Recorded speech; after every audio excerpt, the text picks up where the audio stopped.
Watu wengi ulimwenguni tunamtambua kama miongoni mwa marais wenye misimamo mikali duniani, pia mwenye ubabe na utemi ndani yake.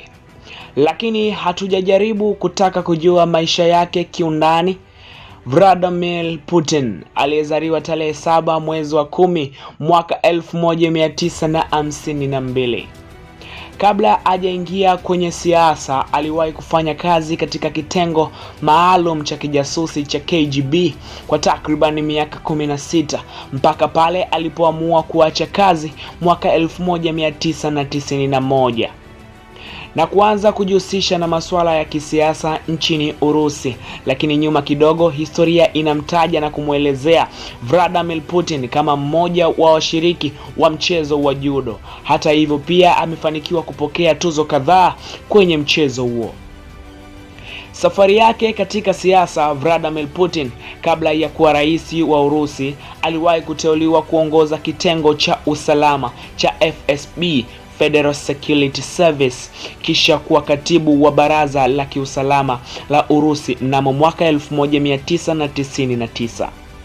Mwaka 2008 mpaka mwaka 2012 Putin aliweza kuhudumu kama waziri mkuu wa Urusi, na kisha rasmi mwaka 2012 aliweza kuanza kuwa rais wa Urusi mpaka hivi sasa. Yeye ndiye anayetajwa kuwa rais aliyeweza kuhudumu kwa muda mrefu katika nafasi hiyo taifa la Urusi tangu lipate uhuru wake.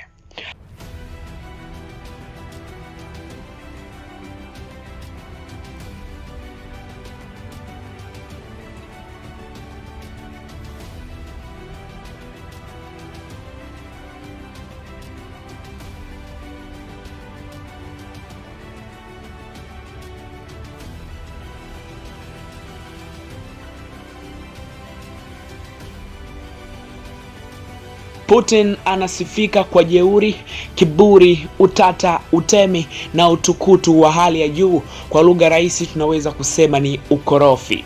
Lakini yote haya ni kwa sababu tu ya maisha aliyoweza kuishi tangu mwanzo. Historia inamwelezea vizuri sana kuhusiana na maisha yake ya nyuma.